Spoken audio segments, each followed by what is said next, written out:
Bon les amis, est-ce qu'on ne serait pas en train de franchir la dernière ligne rouge?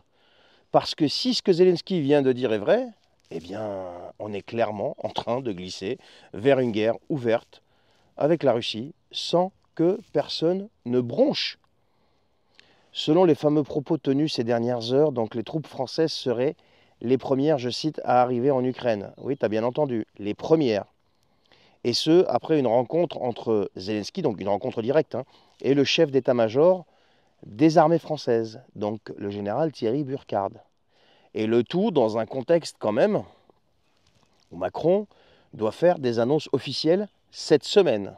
Alors si tu crois qu'il s'agit encore d'un soutien symbolique, là je te promets que tu te plantes mais complet.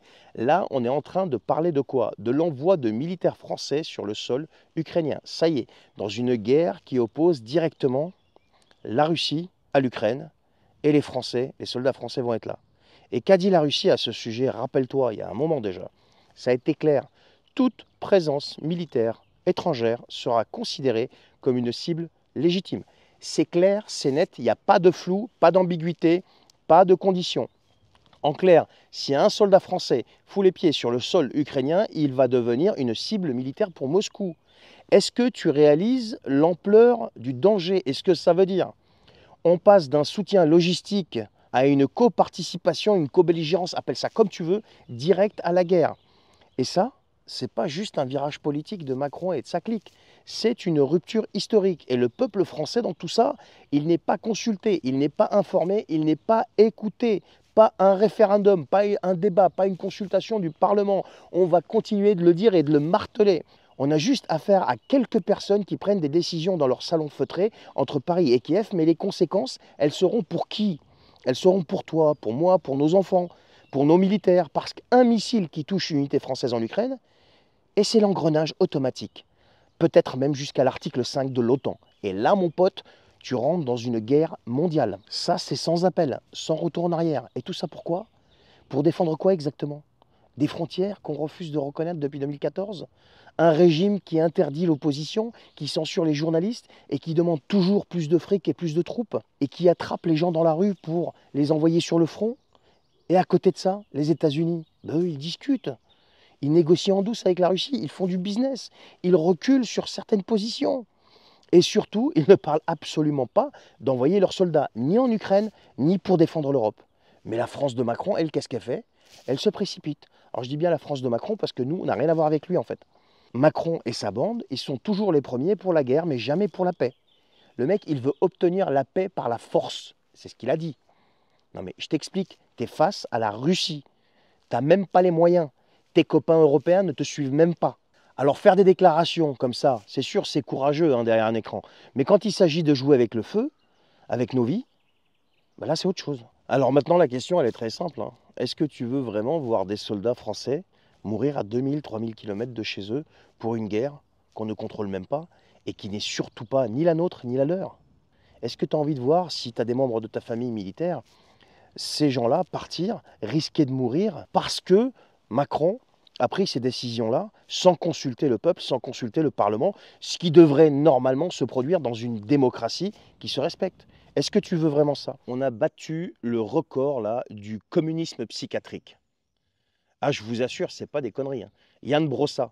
Yann Brossa, c'est un communiste, c'est un homme politique français qui est adjoint à la maire de Paris, Anne Hidalgo, et qui est responsable a priori de l'hébergement d'urgence et du logement en général, eh bien, a fait une proposition qui, dans un cerveau normal comme le mien et comme le vôtre, est surprenante. Il propose d'exproprier les multipropriétaires parisiens des logements vides de plus de 5 ans. Et attention, et il a même demandé à l'intelligence artificielle d'Elon Musk, donc Grok, si c'était constitutionnel. Et l'intelligence artificielle lui a répondu que c'était constitutionnel. Bon, c'est normal. L'intelligence artificielle elle va te répondre par rapport à ce qu'il y a dans la Constitution.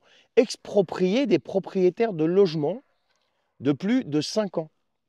Déjà, le terme exproprier, il ne propose pas de préempter en cas de vente, parce que pour ceux qui ne savent pas ce que c'est que la préemption, le droit de préemption, le DPU, le droit de préemption urbain, c'est quand tu vends ton logement. Si ton logement se situe dans un rayon où s'exerce ce qu'on appelle le DPU, le droit de préemption urbain, eh bien la mairie aura 2 mois pour répondre si elle va acheter à la place de ton client ou pas, ou de tes clients, dans les conditions du compromis de vente.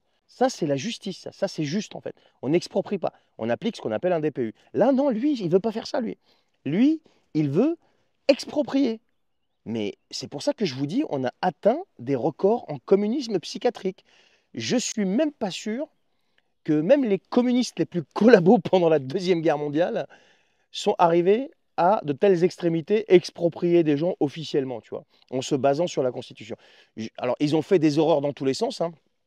Ils ont commis tout un tas de trucs qui sont plus horribles les uns que les autres, et après ils se sont posés en résistant, mais bon, bref, c'est pas le débat. Mais aller jusqu'à exproprier des gens, donc des propriétaires terriens, souvent c'est des propriétés, par exemple, là, de quoi il parle? Là, il parle de gens qui ont peut-être hérité, tu vois, et qui n'ont pas encore les moyens, tu sais, de rénover et de faire toutes les débilités profondes que leur impose tout ce qui est écologie et compagnie, tu vois, les normes écologiques, je cherchais le mot, et compagnie, donc ils n'ont peut-être pas encore les moyens de le faire. Et donc voilà, donc non, non, Monsieur Brossat, lui, il dit allez hop, dehors, t'as pas les moyens, dégage. Pourtant, c'est un communiste, hein. Accessoirement, il est aussi propriétaire, hein. C'est pas le communisme prolétaire, je sais pas quoi. Non, non, c'est le communiste bobo, tu vois. C'est le communiste bobo. Tu vois bien déjà quand il est sur les plateaux, comment il parle et compagnie. Il n'est pas du tout dans la défense des salariés et des pauvres et compagnie. Ça, c'est juste une façade. Et derrière, quand tu grattes un peu, tu as une propriété en Corse, enfin, un appartement en Corse, etc., etc. Bon, on est loin du communiste prolétaire. D'ailleurs, ça n'existe même pas chez eux, hein. Donc le mec veut exproprier. Moi, j'ai une question simple. Si il venait à t'exproprier, toi, si par exemple il décidait ça à Paris et que ça passait, si tu es propriétaire d'un logement parisien qui est fermé depuis plus de 5 ans, quelle serait ta réponse face à ce type? Non mais au bout d'un moment, les gars, il y en a marre. Ces types-là, faut leur couper la chic, hein. Faut pas qu'ils passent à la télé. Faut pas qu'ils puissent s'exprimer, ces mecs-là. C'est pas possible. Tu as des types qui ont bossé toute leur vie pour construire un patrimoine, construire quelque chose. Et s'il n'a pas envie de le louer, le mec, il veut pas le louer, c'est son problème.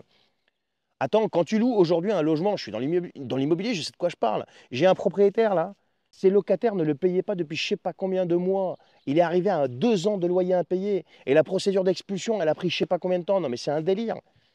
Et de quoi tu me parles? Et t'as un communiste qui veut venir te piquer ton logement. Mais ils se prennent pour qui ces gens-là? Moi, ils me foutent hors de moi, sérieux. C'est pour ça que je vous parle du communisme psychiatrique. Mais ils devraient être enfermés, ces mecs-là.